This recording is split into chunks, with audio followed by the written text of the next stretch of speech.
Good morning, friends. I am Aarti. I am going to dictate you exercise number 1 and 2 from Progressive March 2023. Please like the video, subscribe the channel and press the bell icon. 5 seconds. Start. Sir, we notice all sorts of methods are being employed to weaken our country, to disturb peace in our country. Efforts are being made to create a feeling among the tolerant and peaceful people of this country that may change the lifestyle here.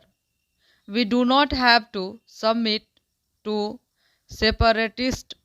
We have to face them. We will face all of them with all our might who try to weaken our freedom, our security, and our future through threats, pressurization, and causing infights. We will not allow them to rise. We will not stop till terrorism completely eliminated or till the terrorists do not return to the country's mainstream, giving up their arms. We do not have to give up our courage. We do not have to be fearful. Gandhiji had said independence means fearlessness against death. A nation afraid of death cannot become free, and if it attains freedom, it cannot protect it. The words of Gandhiji should resound in our ears today, and we must face this challenge boldly. We must remember that we will not counter them for taking revenge. If we try to take revenge, then it will only serve the designs of the terrorists. Revenge would only bring victory to terrorism. If we use restraint, terrorism will weaken and ultimately get defeated. We must not fail in the trap of terrorism.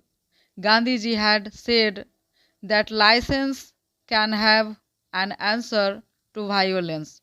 Only non-violence can be answer to violence. India holds its head high in the world today. The voice of India is heard in the world with respect. Why? How is it that a country which was a slave, poor till 50 years ago, and about which people used to think that it would never stand on its own and could not safeguard its freedom, now speaks out in such a strong voice?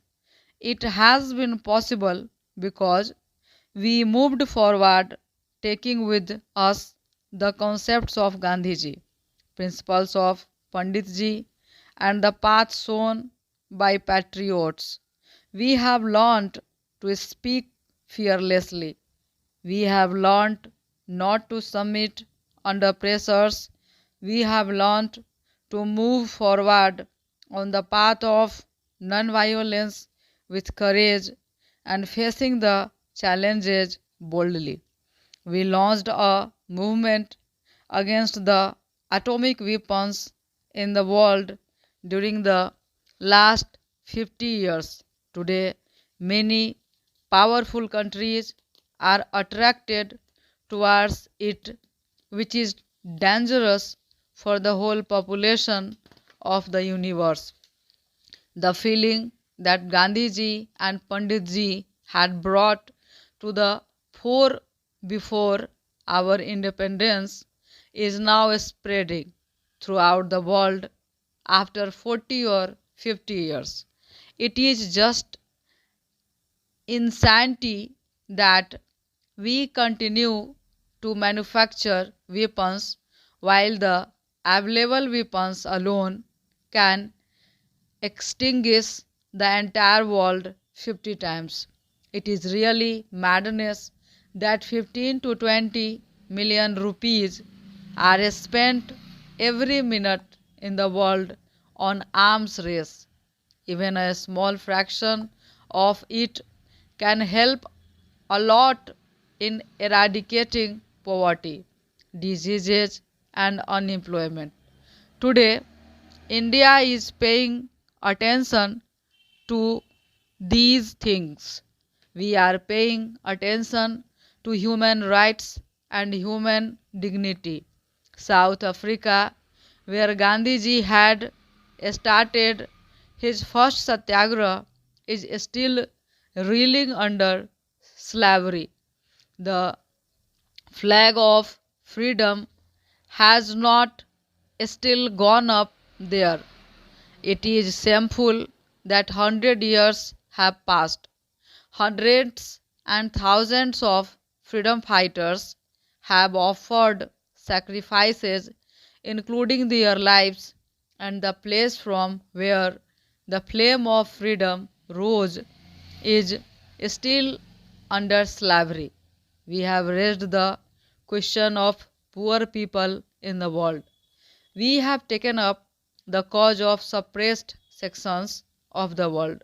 We have demonstrated that our voice is that of balance, tolerance, compassion, truth, and non-violence. Last month, we signed an agreement in Sri Lanka, an agreement that proved the righteousness of our policy, which demonstrated that the impact of our foreign policy is good and that India was moving on the right path. This is an important achievement in these 50 years. The latest agreement that we have reached and signed has brought peace and cooperation in Sri Lanka. This has strengthened the cause of peace and cooperation in the entire region. We have stalled the activities of those people who were endangering the security of the entire region. Otherwise, the race of power blocks could have reached this region. The neighborhood of India, this has strengthened the cause of non-alignment. It has been proved that countries can solve their problems through dialogue without allowing the big powers or other sections or parties to come in. We have seen that when difficult today, on the 50th anniversary of our independence, we have to rededicate ourselves to those ideas and concepts. Our greatest achievement is the system given to us by our forefathers. We have seen that the system is in tune with our ancient traditions and our culture, which is continuing uninterrupted for thousands of years. We used that spirit in our struggle for freedom and should use it in building a new India. Today, our greatest attainment is our democracy, and we have to safeguard and consolidate it. Stop.